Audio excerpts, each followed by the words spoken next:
Hello everybody and welcome to our webinar this afternoon on legacy e-commerce and why it's dead and what's kind of next. So really by legacy e-commerce we're talking about the older digital platforms, and I'll come to just talk briefly about what we mean by that shortly and why they still exist in the marketplace really. I'm Andy Pratt from Portio, specialising in e-commerce for more years than I care to remember now. So that's what we're going to take you through today. So I hope you find it useful. So just to set the scene really, I wanted to go back to when I started specialising within the B2B space, which was about 5 or 6 years ago now. And we could see how the market was evolving and B2B were taking greater interest in digital and online, but there wasn't a great deal of sort of solutions that readily supported B2B. Plenty of consumer-facing sites which are very evolved, but nothing really in the line of B2B. And also we have a marketplace which was somewhat dubious about where online for the B2B sector was going. I remember talking to people who were just not convinced it was going to take off and they'd never get traction in the marketplace. And about that time, there was probably about 20% of the people we knew of who were who had it online, and the rest of them hadn't really thought about it, not done anything about it. So at the time, most of those e-commerce people were using solutions that were from maybe their ERP vendor or very basic or very bespoke. And these are the kind of things we're talking about when we refer to legacy sort of technologies. So let's see what's happened since then, really. So the chart you can see is, I find it's quite interesting. We do an index of the growth in the industry for online trading, and it's no surprise that, as you see, that the curve is predominantly upwards with a couple of troughs there driven by COVID. But we can see there's been a very strong and steady growth, which represents about 25% year-on-year growth of adoption of trading in revenue and also transactions over the last few years. The gold line is basically online revenue, and the blue line is online transactions. So you see growing significantly. And what's really driven this? Well, to large demand, there's been a very pent-up demand by the customers. Those people who are more familiar with trading online, leaders in the digital space in B2B or B2B trading companies have driven a lot of this adoption through offering very good and high quality websites. So it's no surprise really that things have grown significantly. And again, when we look at the market, we find about 50% have now got an online presence, an online trading presence. Over the period, we've also seen an ever increasing level of sophistication and capability within the solutions and the techniques that people are using in the marketplace. All this is leaking through into the business kind of sector.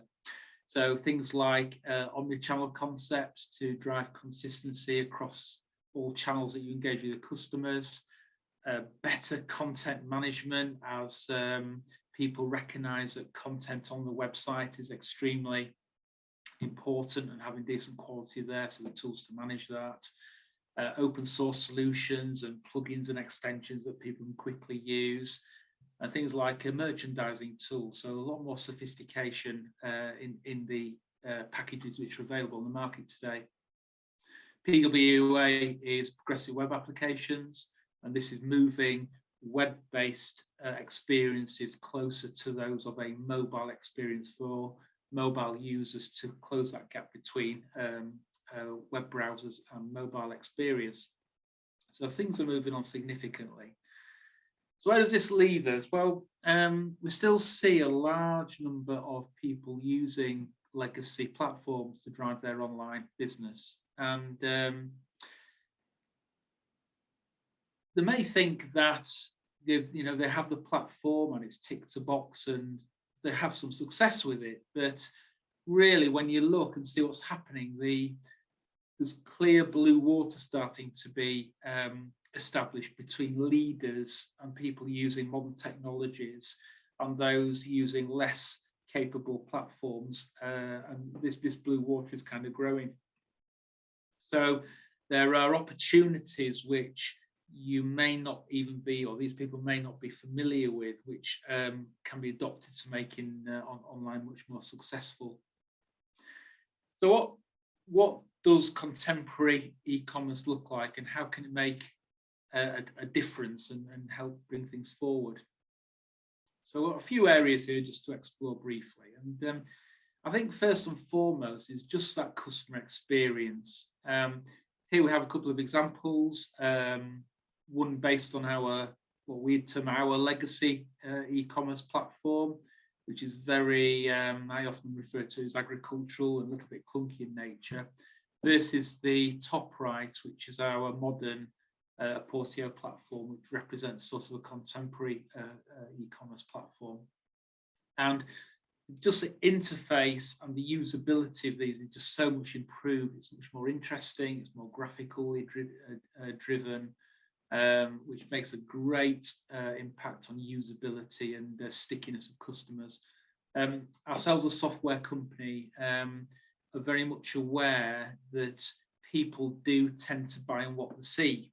And we bear that in mind when we're selling our software. It's the same thing for your customers. People will engage based on what they see and judge your brand and the experience by what they see. So having that pleasant, easy to use interface is extremely important and can be a major barrier to customer adoption, and may only allow the hardcore customers to continue using your site and not roll it out to the wider population. Mobile. You'll probably appreciate the growth in mobile. It's over 50% of browsing these days is via mobile devices. And legacy e-commerce doesn't tend to support this very well.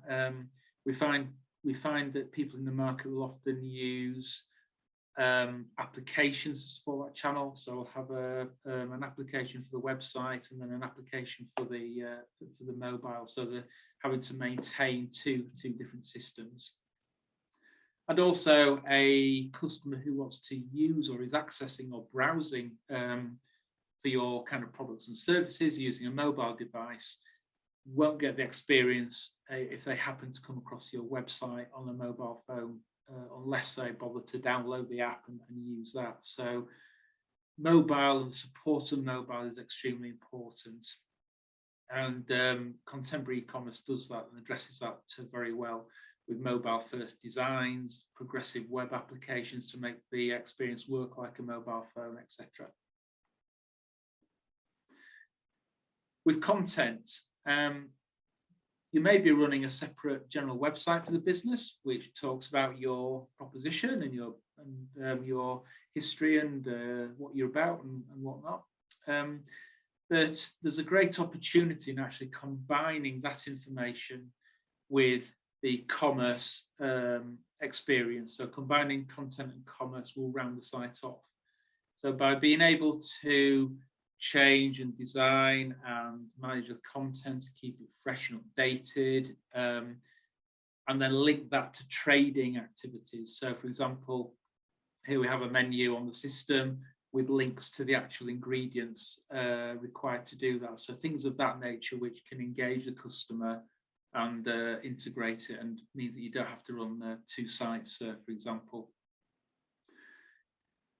You need to be agile with this. It needs to be changeable, and managing content can be quite a challenge.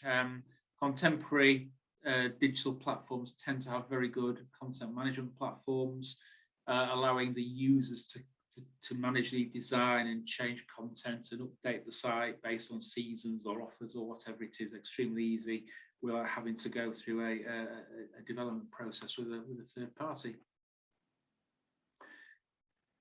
This area really represents how a large number of your customers or prospective customers may find your business through search. So the majority of business-to-business purchases will start online these days through search. So undoubtedly, if you're looking for something that you need, your first port of call might be Google to find out who can supply that and what's available in the market. And contemporary e-commerce offers a whole range of tools that can make sure that when somebody's performing those searches, they will find you and be able to delve further and visit you. So having an open site, which allows Google and other search engines to index your data and look at your products and those kind of things, feeds to Google Shopping and those kind of techniques are all modern things which are evolving and can help you get exposure in the wider marketplace.